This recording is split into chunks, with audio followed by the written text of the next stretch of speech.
2016 August 7 machine Bhagiratha ప్రారంభోత్సవం కోసం మెదక్ జిల్లా కోమటిబండకు ప్రధానమంత్రి గారు వచ్చారు.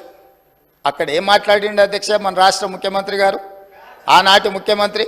మీరు ఒక్కసారి రికార్డులు తిరిగేయండి. నేను తెలుగులో సింపుల్గా చెప్పదలుచుకున్నా అధ్యక్ష. సభా సమయం అత్యంత కీలకమైన అంశాల మీద చర్చించాల్సిన అవసరం ఉంది కాబట్టి ఇప్పుడు నేను బాధ్యత గల తెలంగాణ ముఖ్యమంత్రిని, మాకు కేంద్రం నుంచి 50,000 కోట్లు కావాలి, 1,00,000 కోట్లు కావాలని కోరబోము.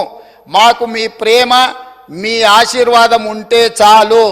హమ్కు కుచ్ భీ నహీ చాహియే, ఆప్కా ప్యార్ చాహియే అని ఆయన ప్రేమలో మునిగి తేలి తెలంగాణ నిండా ముంచి తెలంగాణకు 50,000 కోట్లు 1,00,000 కోట్లు వద్దే వద్దు అని స్పష్టంగా వేదిక మీద కోట్లాది ప్రజల ముందు మాట్లాడి నరేంద్ర మోడీ గారికి ప్రధానమంత్రికి మా తెలంగాణకు నిధులే వద్దు, నువ్వు నన్ను ప్రేమిస్తే చాలు, నీ ప్రేమలో మేము అమరులం అయిపోతాము, తెలంగాణ ప్రజల్ని ముంచేస్తామని మాట్లాడిన చంద్రశేఖరరావు గారి పార్టీ ఈరోజు చంద్రశేఖరరావు గారు సభలోకి రాక తెలంగాణ ప్రజల యొక్క హక్కులను కాలరాసి తెలంగాణ ప్రజల ఆత్మగౌరవాన్ని మోడీ గారికి తాకట్టు పెట్టి ఈరోజు వాళ్ళు వచ్చి కాంగ్రెస్ పార్టీ అన్యాయం చేసిందని, కాంగ్రెస్ పార్టీ కొట్లాడతలేదని ఇవాళ ఉదయం 11 గంటల నుంచి పార్లమెంటు మెట్ల మీద తెలంగాణకు ఇవ్వని నిధుల మీద, రాని అనుమతుల మీద రాహుల్ గాంధీ, సోనియా గాంధీ గారు, మల్లికార్జున్ ఖర్గే గారు మా ఎంపీలతో నాడు దీక్ష చేస్తుండు.